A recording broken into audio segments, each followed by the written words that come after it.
사순절 다섯째 주일입니다.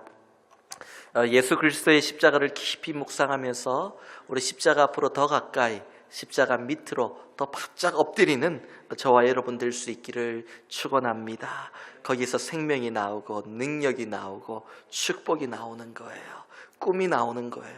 십자가에서 꿈이 나오고 능력이 나오고 소망이 나오는 겁니다. 거기 가면 살아나는 거예요. 십자가 아래에 살면 살아나는 거예요. 그 살리시는 은혜가 우리 모두에게 있기를 축원합니다. 예수님께서 행하신 많은 이적들, 기적들을 보고 사람들이 놀랐어요. 그리고 많은 무리들이 예수님을 따르기로 결정했습니다. 저분은 보통 분이 아니시구나. 저분을 따라가면 놀라운 일이 있을 거야. 나도 무언가 유익이 있을 거야. 그러면서 주님을 따르기 시작한 거예요. 오병이어를 행하신 예수님, 그분을 바라보면서 야, 저분을 따라가면 내가 평생 일하지 않아도 배고플 일이 없겠구나 생각한 겁니다. 병자를 고치시고 죽은 자를 살리시는 기적을 일으키신 예수님, 야, 저분 따라가면 나는 병원 갈 필요도 없겠구나. 병들지도 않고 평생 건강하게 장수하며 살겠구나. 그렇게 생각한 거예요. 유대인의 왕이라고 불리신 예수님, 그분 따라가면 나도 그분이 왕이 되실 때에 내 신분도 높아지고 한 자리 차지하겠구나. 심지어는 예수님의 12 제자들조차도 예수님이 로마 정부를 전복시키고 정치적인 왕이 될 것이다, 이렇게 오해하고 서로 예수님이 왕이 되었을 때 누가 높은 자리에 앉을 것인가 다투고 논쟁하는 일도 있었습니다. 그러자 예수님께서 제자들에게 분명히 말씀하셨어요. 누구든지 나를 따라오려거든 자기를 부인하고 자기 십자가를 지고 나를 따를 것이니라. 나를 따르는 게 만만한 게 아니야. 찬물을 한번 쫙 끼얹으신 거예요. 나 주님 따라가면 배고프지 않나요? 나 주님 따라가면 병들지 않나요? 나 주님 따라가면 높은 자리에 앉나요? 이렇게 몰려드는 사람들에게, 또한 제자들에게, 아니, 나를 따라오는 길은 정말로 힘든 길이야. 너를 부인해야 돼. 너의 십자가를 지고 따라야 돼. 찬물을 쫙 끼얹으시는 거예요. 여러분, 제자는요, 스승이 걸어간 길을 따라간 사람이에요. 제자가 들어와가지고 스승하고 자꾸 반대되는 이야기하고 그거 틀리지 않았습니까? 나는 다른 게 맞다고 생각합니다. 내 생각은 그렇지 않습니다. 그렇게 얘기하면 그분이 나를 가르치는 교사는 될 수 있어도 나를 만들어가는 스승은 될 수 없는 거예요. 스승과 제자는 다른 뜻을 품고 다른 길로 갈 수가 없어요. 예수님의 제자도 마찬가지입니다. 주님을 닮아가는 것은 자기를 부인하고 자기 십자가를 지고 주님이 가신 그 길을 따라가는 거예요. 내가 길을 만드는 게 아니에요.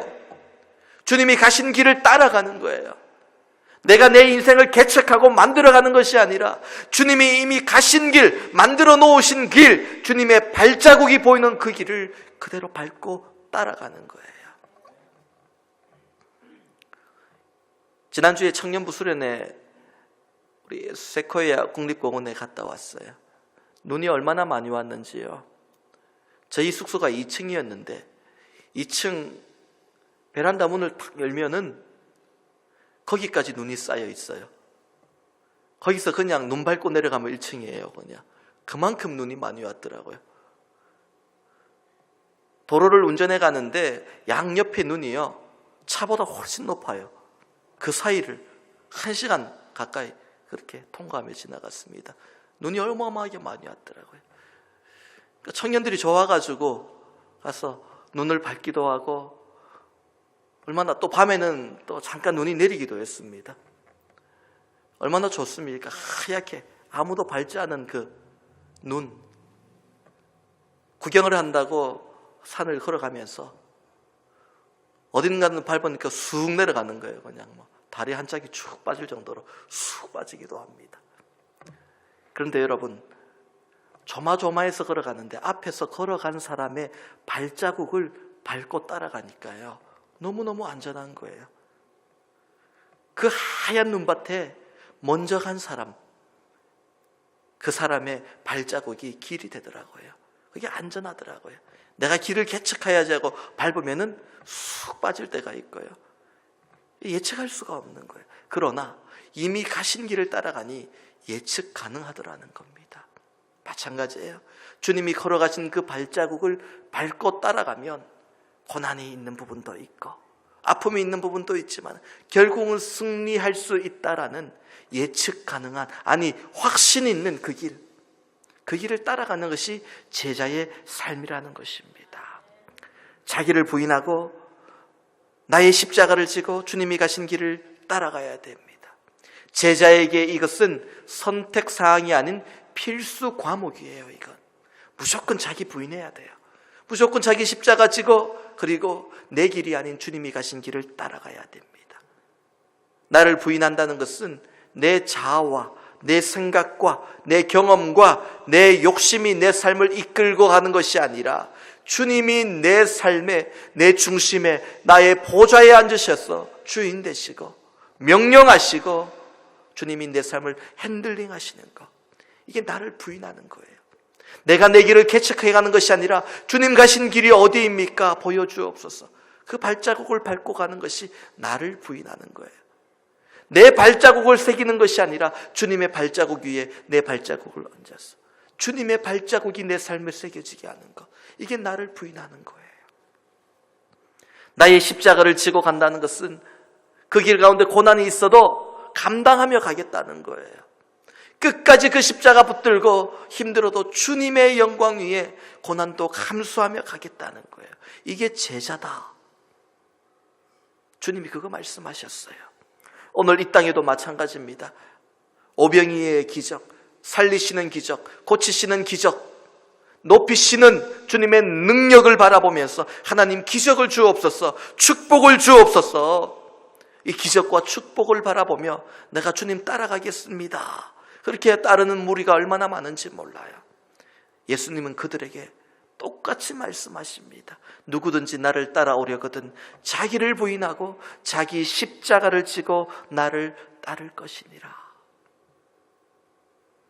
여러분, 사실 나의 십자가는 예수님이 지신 십자가만큼 무겁지 않아요. 내가 지는 십자가가 주님의 십자가와 똑같습니다. 그러면 그 교만이에요. 우리에게 허락하신 십자가는 주님이 지신 십자가만큼의 무게는 아니에요. 그건 분명해요. 주님은 우리 모두의 십자가를 다 한 번에 지신 분이에요. 우리 십자가의 무게는 주님의 무게와는 달라요. 그럼에도 불구하고 나는 연약하기 때문에 나의 십자가도 무거워요. 버거워요. 주님을 따르는 것이 쉽지가 않아요. 고통스러워요. 힘들어요. 숨이 차요. 주님이 십자가를 지고 걸어가셨던 갈보리산, 그 길은 평탄하게 잘 포장되어 있는 도로가 아닙니다. 여기저기 돌이 튀어나와 있고 먼지가 날리고 험한 길이에요. 나의 십자가를 진다는 것은 주님을 위해 어떤 고난이 찾아와도 이제는 도망가지 않겠노라. 이제는 주님을 부인하고 도망가지 않겠노라. 끝까지 주님을 바라보며 이 십자가 감당하겠노라. 주님이 십자가에 달리실 때 제자들이 다 도망갔던 것처럼 그런 모습이 아니라, 주님, 나도 그 옆에 나의 십자가가 세워지기를 원합니다. 나도 주님과 함께 십자가에 못 박혀 주님 나를 기억하옵소서. 네가 오늘 나와 함께 낙원에 있으리라. 그 우편 강도처럼 나도 구원받는 인생 되기를 원합니다. 이게 주님의 십자가를 나도 함께 지고 간다라는 의미입니다. 여러분 잘 아실 거예요. 믿음을 가지는 것보다 믿음을 지키는 게 얼마나 고통스럽고 힘든지 몰라요. 믿는 건 쉬워요. 그러나 믿음을 지키며 사는 것은 너무너무 고통스러워요. 어려워요. 이게 십자가를 지고 가는 거예요. 무언가를 지킨다라는 것은 반대로 누군가가 나의 무언가를 빼앗으려 한다는 의미입니다. 누가 빼앗으려고 하니까 지키는 거예요. 내 믿음을 흔들고 빼앗아가기 위한 수많은 공격들이 있어요. 먼저 내 안에 있는 나의 옛사람이, 그 본성이 내 믿음을 흔들어요. 너 자꾸 그러면 너 손해야. 너 자꾸 그러면 피곤해져. 너 자꾸 그러면 내 인생이 고달파져. 그냥 옛날로 돌아가. 내 믿음을 흔들어요, 옛사람이. 밖에서는 고난과 핍박이 와요. 그렇게 하면 너 손해볼 거야. 불이익을 주기 시작합니다. 고난을 줍니다. 핍박을 합니다. 조롱합니다. 예수님께서 요한복음 15장 20절에 말씀하셨습니다. 사람들이 나를 박해하였은즉 너희도 박해할 것이요. 미리 예견된 박해예요. 그럼에도 불구하고 제자들은 이 박해가 힘들었어요. 쉽지 않았어요. 많은 사람들이 주님을 떠났어요. 이 박해 때문에. 그런데 여러분, 예수님 때문에 당하는 고난이 있고, 예수님 때문에 당하는 외로움이 있고, 예수님 때문에 당하는 억울함이 지금 내 삶에 있다면 여러분 감사하세요. 기뻐하세요. 여러분이 바로 주님의 제자라는 확실한 증거이기 때문입니다. 예수님 때문에 내가 핍박당하고 고난당하면 주님이 너는 내 제자야. 그러므로 내가 너를 붙들어 줄 거야. 책임져 줄 거야. 내 제자가 손해보는 일 없도록 다 채워줄 거야. 주님 붙들어 주시는 거예요. 예수님께서 누구든지 나를 따르면 고난이 없을 거야. 누구든지 나를 따라오면 최고의 것을 누리게 할 것이야. 그렇게 말씀하지 않으셨어요. 세상의 왕들은 그래요. 쿠데타를 일으키고 막 역모를 일으키고 해서 왕좌가 바뀔 때에 항상 주동자는 얘기합니다. 나를 따르면, 나를 위해 생명을 걸면 한 자리 줄 것이다. 내가 너희 인생 책임져 줄 거야, 평생. 지금처럼 살지 않게 할 거야. 그렇게 얘기를 해요. 그러나 주님은 그렇게 말씀하지 않으셨어요. 나를 따르면 고난이 있을 거야. 나와 같이. 라고 말씀하셨습니다. 오늘 본문이 쓰여진 히브리서의 배경은요, 로마 황제 네로가 로마시에 불을 다 실러넣고 자기가 시를 읊잖아요. 읊으면서 시를 짓기도 하고 그렇게 합니다. 정신병자죠, 이거는. 그래 놓고 나서 그 책임을 기독교인들에게 누명을 씌워서 저들이 그렇게 로마에 불을 질렀다. 그렇게 해서 공분을 사게 만들어서 기독교인들을 잡아서 죽이고 핍박하던 때입니다. 히브리서는 히브리인들에게라는 제목의 편지입니다. 초대교회 당시에 또 로마 교회와 여러 교회에 예수 믿는 사람들 중에 원래 유대교를 섬기다가 회심해서 기독교, 그리스도교로 개종한 사람들이 있었는데, 유대교로 개종해서 기독교로 개종해서 초대교회 성도가 되었는데, 그리스도를 믿고 나니까 이전에 없던 고난들이 막 찾아오기 시작해요. 핍박이 찾아오는데 너무 힘들어요. 그래서 다시 이전의 유대교로 돌아가자. 그래서 고난 당하지 않게 편하게 사는 것이 좋겠다. 이렇게 해서 돌아가는 사람들이, 다시 유대교로 돌아가는 사람들이 생겨납니다. 그 사람들에게 믿음이 무엇인지, 예수님이 누구신지, 십자가가 무엇인지를 전하는 것이 바로 히브리서입니다. 네로 황제가 얼마나 잔인하게 기독교인들을 핍박했는지 여러분 아시죠? 원형 경기장 안에다가 기독교인들을 막 몰아넣어요. 그리고 관중들이 여기저기서 멸시하고 조롱하는 소리가 들리도록 합니다. 거의 정신적으로 그냥 중심을 잃어버리겠죠. 세상 사람들이 말하면 멘붕 온다, 멘탈에 붕괴가 온다 그런 얘기를 하죠. 그런 상황까지 만들어 놓고 정신을 못 차리고 있을 때에 며칠을 굶주린 사자들을 풀어서 그 안에 넣습니다. 어떻게 될까요? 제대로 도망도 못 가요. 그 안에서 사자의 먹이가 됩니다. 그 끔찍한 장면을 보고 나면 예수 믿겠다는 소리가 안 나와요. 다시는 예수 믿겠다는 소리가 안 나와요. 너무 두려운 거예요. 그래서 그 두려움에 예수님을 버리고 다시 유대교로 돌아갑니다. 이렇게 하나님 믿으나 저렇게 하나님 믿으나 똑같은 거 아니야? 그러면서 유대교로 돌아가는 거예요. 이런 사람들이 많았어요. 그럼에도 불구하고 고난과 핍박 중에 사자의 먹이가 되더라도 나는 하나님의 자녀다, 나는 그리스도인이다, 이 뜻을 굽히지 않고 순교하는 사람들도 나오기 시작합니다. 여러분, 고난 가운데 진짜와 가짜가 갈라져요. 고난 가운데 이것이 갈라져요. 마지막 날에 왜 환란이 커질까요? 요한계시록을 보면 마지막 날에 주님 오시기 전에 큰 환란들이 찾아옵니다. 왜 그럴까요? 이유는 하나입니다. 진짜와 가짜를 구별하기 위한 거예요. 고난 가운데 진짜와 가짜가 구별돼요. 평소에는 뜨겁게 찬양하고 부르짖고 성령의 은사 받았다고 막 하다가도 고난이 찾아오면 그냥 아유 교회 안 갈래, 그냥 뭐 쉴래, 이러는 사람이 있는가 하면 때로는 조용했던 사람인데 고난 가운데 진가가 나타나요. 묵묵히 기도하면서 흔들리지 않는 사람도 있어요. 진짜는 고난 가운데 드러나요, 여러분. 많은 그리스도인들이 끝까지 믿음을 지키면서 하나님의 자녀로 순교했습니다. 오늘 본문 33절 말씀을 보니까 본인이 순교할 뿐만 아니라 어떤 이들은 자신이 지금 핍박받고 있으면서도 다른 핍박당하는 자들을 찾아가서 위로하고 돌보았다라고 되어 있습니다. 고난 가운데 어떻게든 버티고 견디고 살아야지, 이 수준에서 뛰어넘어서 고난 가운데 그래도 사명은 감당해야지, 내가 영혼을 돌보고 살리는 하나님의 종이 되어야지, 그러면서 자신도 힘들어 죽겠는데 남들을 보면서 그들을 돕기 위해 돌아다니는 사람들이 있었다고요. 쉬운 일이 아니에요, 여러분. 그럼에도 그들이 그토록 강한 믿음을 가지고 이렇게 살 수 있었던 근거가 무엇일까요? 오늘 본문에서 발견하는 첫 번째 비결은요, 하나님의 은혜를 기억하고 담대함을 가졌기 때문입니다. 하나님의 은혜를 기억하면서 그 속에서 담대함이 생기기 시작했어요. 본문 32절 말씀 함께 읽습니다. 시작. 전날에 너희가 빛을 받은 후에 고난의 큰 싸움을 견디어낸 것을 생각하라. 아멘. 전날에 너희가 빛을 받은 후에, 이것은요, 사도 바울이 다메섹 도상에서 빛으로 오신 주님 만나고 한동안 시력을 잃어버리잖아요. 그처럼 강한 빛으로 임하신 주님을 만나고 주님을 영접해요. 그래서 전날에 빛을 받았다라는 것은 내가 처음 주님을 만나고 영접하고 주님 사랑합니다, 사랑합니다, 내가 이제 주님을 알겠어요 라고 고백했던 것, 이게 전날에 빛을 받았다라는 뜻입니다. 내가 주님을 만나고 나서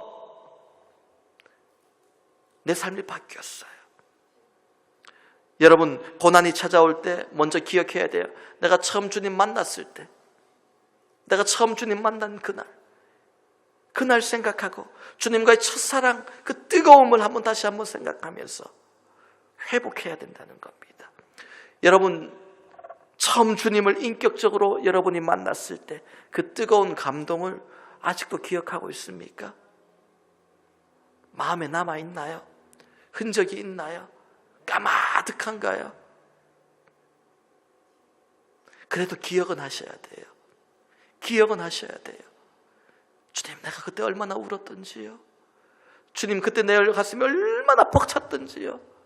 주님, 그때 정말로 내가 힘들 때였는데, 정말로 주님 만나지 않았으면 내 삶 무너졌을 때인데, 주님, 그때 만나주신 게 얼마나 감사한지요. 얼마나 가슴이 벅찬지요. 여러분, 기억은 하고 살아야 돼요. 이거 자꾸 생각해야 돼요. 이거 생각하라는 거예요. 또 무엇을 생각합니까? 고난의 큰 싸움을 견디어낸 것을 생각하라 그랬어요. 너희가 지금까지 수많은 고난들을 잘 견디어내지 않았나? 그거 한번 생각해봐. 지금까지 누가 그 큰 고난들을 잘 견디도록 하셨습니까? 하나님이에요. 내 속에 계신 주님이 그 고난을 견디도록 하셨어요. 내가 어떻게 그 큰 고난의 싸움들을 잘 이겨왔습니까? 하나님이 나로 하여금 힘 주시고 능력 주시고 지혜 주시고 위로 주셔서, 그래 하루만 더 버텨보자, 그래 오늘 하루만 더 견뎌보자, 그래 오늘 하루만 더 참아보자. 그 하루가 이틀이 되고 그 이틀이 일주일이 되고 한 달이 되고 1년이 되고 주님의 약속의 그날까지 하루하루 버티며 달려오지 않았습니까? 주님의 능력인 거예요. 내가 버틴 게 아니에요. 나를 도우시는 그 하나님을 생각해봐. 고난 가운데 지금까지 너를 도와주신 그 하나님, 여기까지 나를 도우신 하나님, 장래에도 인도하실 하나님, 에베네셀의 하나님을 한번 생각해보라는 거예요. 그러면 오늘의 고난도 이길 힘을, 담대함을 얻게 될 것이다, 그 얘기 하시는 거예요. 사랑하는 성도 여러분, 고난 중에도 에베네셀의 하나님께서 나와 함께 하심을 믿으시기 바랍니다. 지난날 나를 인도하셨듯이 앞으로도 나를 붙들어 주시고 인도하실 거예요. 고난을 찾아올 때 그 하나님을 생각함으로 다시 힘을 얻게 되는 우리 모두가 될 수 있기를 축원합니다. 계속해서 본문 35절 말씀 함께 읽습니다. 35절입니다. 시작. 그러므로 너희 담대함을 버리지 말라. 이것이 큰 상을 얻게 하니라. 아멘. 그러므로 너희 담대함을 버리지 마라. 오늘 여러분의 삶이 너무 힘들어서 마음의 담대함이 사라지고 두려움이 가득하고 어깨에 힘이 축 처져 있고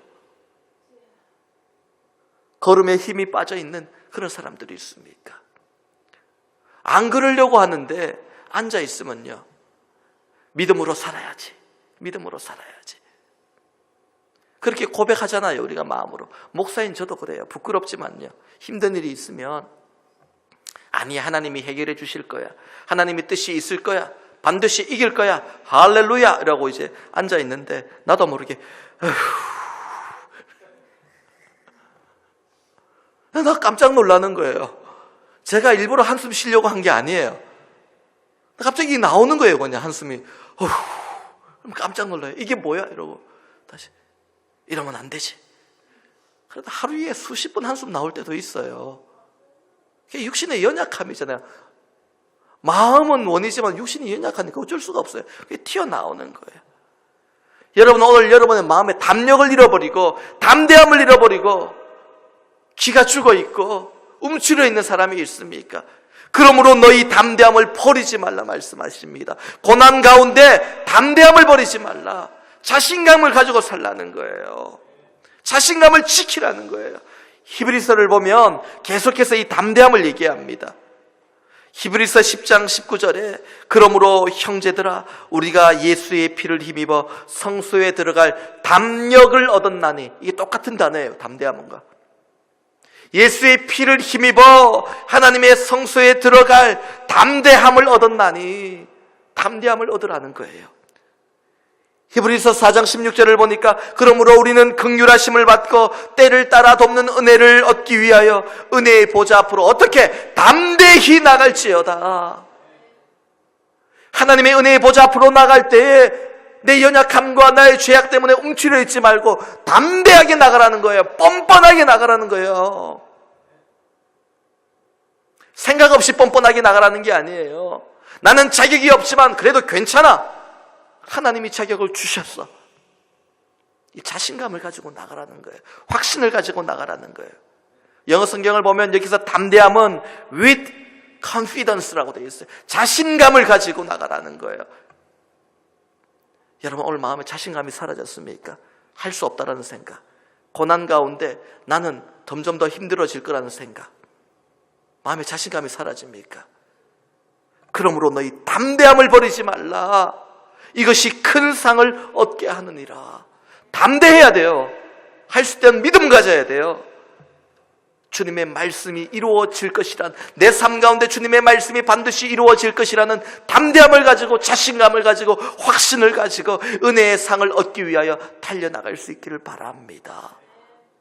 이 담대함 때문에 초대교회 성도들이 사자의 밥이 되더라도 나는 하나님의 자녀라 외치고 그 자리에서 순교할 수 있었던 거예요. 객기 부린 거 아니에요. 원래 날 때부터 담이 컸던 거 아니에요. 복음이 주시는 담대함, 십자가의 승리의 담대함, 확신이 있었기 때문입니다. 여러분, 고난을 경험할 때 우리 마음에 불안이 찾아와요. 두려워요. 요한복음 16장 33절에 예수님 말씀하셨습니다. 세상에서는 너희가 환난을 당하나 담대하라. 내가 세상을 이기었노라. 담대하라 말씀하셨어요. 고난 당해도 담대해야 돼. 왜? 너희는 이길 것이니까. 이미 정해졌어. 승리가 정해졌어 라고 말씀하시는 겁니다. 여러분, 그 확신을 가지고 고난 속에서도 자신감 가지고 이겨내는 우리 모두가 될 수 있길 축원합니다. 마지막 두 번째로 오늘 본문을 보면 인내하면서 믿음으로 사는 것이 중요하다. 인내하며 믿음으로 살아가는 것이 중요하다. 그 말씀하세요. 오늘 본문 36절 말씀 함께 읽습니다. 36절입니다. 시작.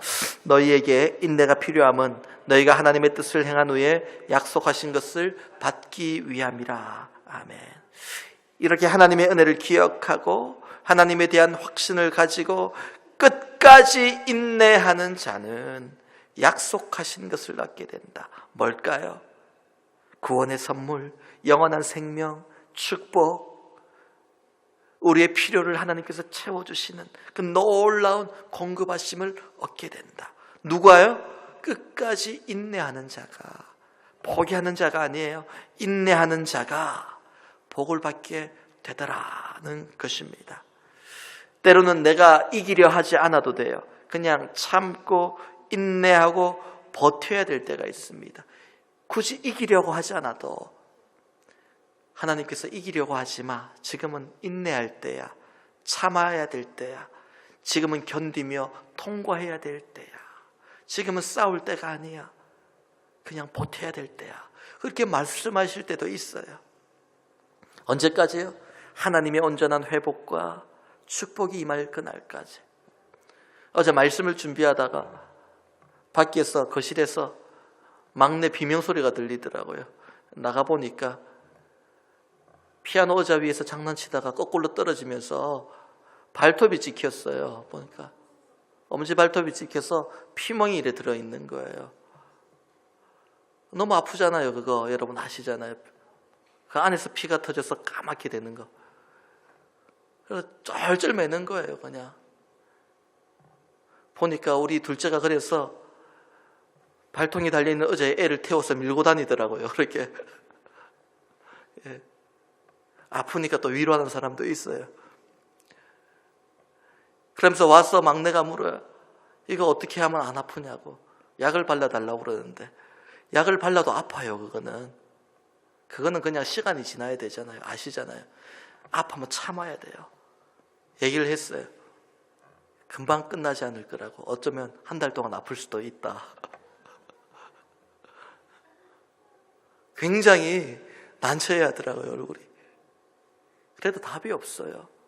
그건 지금 나을 수 있는 게 아니고 지금은 견뎌야 될 때고 한동안은 참아야 될 때고 한동안 버텨야 될 때예요. 그건 어디 가서 치료받을 수도 없어요. 그죠? 그래요. 하나님이 때로는 우리를 고치고 싸우고 이기게 하는 그런 과정이 아니라 그저 지금은 견뎌야 될 때야. 참아야 될 때야. 통과해야 될 때야. 이렇게 말할 때가 있다고요. 그때는 일부러 싸우려고 하지 마세요. 인내하는 거예요. 참는 거예요. 버티는 거예요. 힘든 거 알아요. 그래도 버텨야 돼요. 소망을 가지고요. 언제까지요? 하나님이 계획하신 때가 이르기까지 참아야 돼요. 그래서 신앙생활하면서 제일 힘든 게 뭐라고요? 오래 참고 인내하는 거. 이게 신앙에서 제일 힘들어요. 기도하면 바로 응답 주시고 기도하면 바로 역사가 나타나면 신앙생활 힘들 거 하나도 없어요. 근데 기도해도 바로 응답이 안 와요. 기도해도 바로 역사가 나타나지 않아요. 인내하라고 말씀하셔요. 지금은 때가 아니다. 지금은 응답할 수 없다라고 말씀하세요. 그걸 버티는 게 믿음이에요. 시편 30편 5절 말씀을 보니까 그의 노염은 잠깐이요 그의 은총은 평생이로다. 멋진 말이죠. 저녁에는 울음이 깃들지라도 아침에는 기쁨이 오리로다. 야. 근데 여러분 이게 진리예요. 하나님의 은총은 평생이에요. 저녁에는 울음이 깃들지라도 하나님이 선택하신 그날 아침이 오면 기쁨이 반드시 옵니다. 이게 우리 인생의 결론이에요. 그래서 최후 승리를 얻기까지 주의 십자가 사랑하리 빛난 면류관 받기까지 험한 십자가 붙들겠네. 무슨 말입니까? 십자가 붙들고 인내하겠다는 거예요. 참겠다는 거예요. 버티겠다는 거예요. 여러분 고난을 당할 때 지난날 베풀어 주신 하나님의 은혜를 기억하시기 바랍니다. 그리고 인내할 수 있기를 바랍니다. 우리 마지막으로 38절 말씀 함께 읽습니다. 38절입니다. 시작. 나의 의인은 믿음으로 말미암아 살리라. 또한 뒤로 물러가면 내 마음이 그를 기뻐하지 아니하리라 하셨느니라. 아멘. 여러분 나의 의인은 믿음으로 말미암아 살리라. 로마서에도 나오죠. 오직 의인은 믿음으로 말미암아 살리라 말씀하셨어요. 그 의인은 죄를 짓지 않는 의인이 아니라 십자가에 의를 붙드는 사람을 얘기합니다. 여러분, 오늘 여러분에게 하나님께서 다시 살려주셔야 되는 삶의 부분, 문제는 무엇입니까? 관계의 문제입니까? 건강의 문제입니까? 물질의 문제입니까? 영혼의 문제입니까? 믿음의 문제입니까? 사명의 문제입니까? 여러분 기억하세요. 어떤 문제든지 우리를 살리시는 분은 오직 주님 한 분뿐이십니다. 내 힘으로 살아날 수 없어요. 내 힘으로 할 수 없어요. 전능자의 손에 내 삶이 지금도 달려있다고요. 전능자의 손에 내 삶이 지금 올려져 있다고요. 하나님의 일하시는 손이 움직이시고 역사하실 때 내 삶에 기적이 나타나는 것입니다. 하나님께서 나를 도우실까 의심하지 마세요. 십자가를 통해서 여러분 그 의심을 떨쳐버리시기 바랍니다. 하나뿐인 아들을 인간의 몸으로 이 땅에 보내셨어요. 날 위해 피 흘리게 하셨어요. 십자가에 돌아가게 하셨어요. 로마서 5장 8절 말씀을 보니까 우리가 아직 죄인 되었을 때에 그리스도께서 우리를 위하여 죽으심으로 하나님께서 우리에 대한 자기의 사랑을 확증하셨느니라. 그리스도께서 우리를 위하여 죽으심으로 하나님께서 우리에 대한 자기의 사랑을 확실히 증명하셨노라. 끝났어요. 증명되었어요. 하나님이 나를 얼마나 사랑하시는지 주님을 십자가에 못 박아 돌아가시게 하심으로 그 사랑을 이미 2000여 년 전에 증명하셨어요.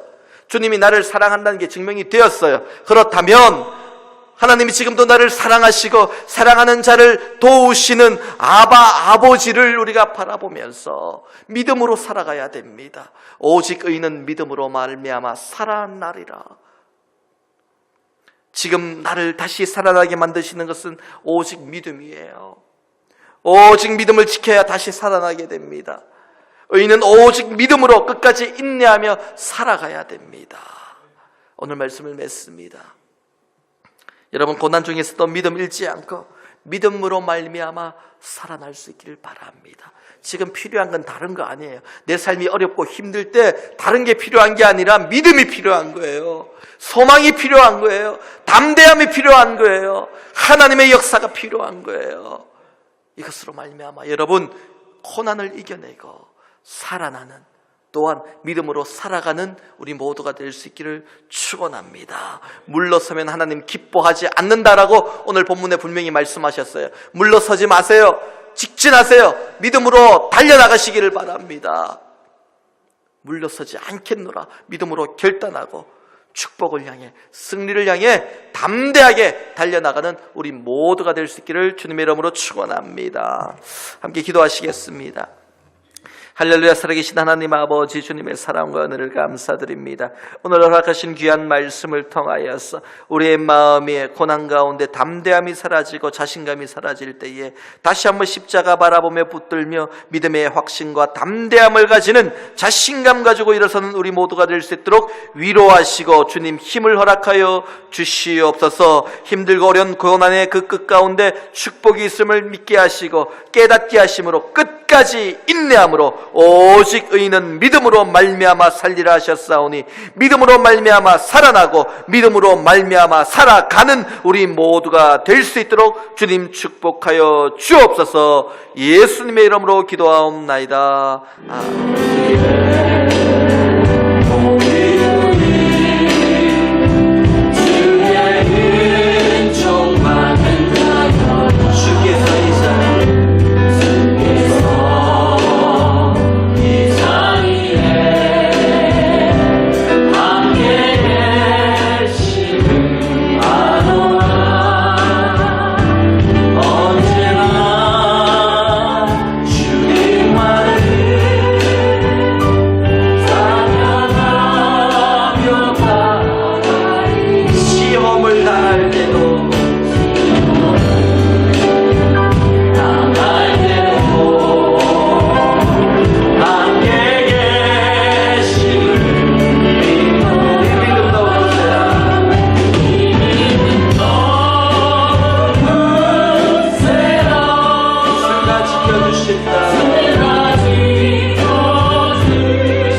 마음이 흔들리고 믿음이 흔들리면 삶이 다 무너지게 됩니다. 고난이 있어도 핍박이 있어도 믿음을 지키고 견고히 붙들고 나가면 마침내 부르신 상을 응답받게 된다 약속하셨습니다. 우리에게 예비하신 것, 준비하신 것을 누리게 하신다고 약속하셨습니다. 인내함으로 담대함을 가지고 자신감 가지고 믿음으로 살아가는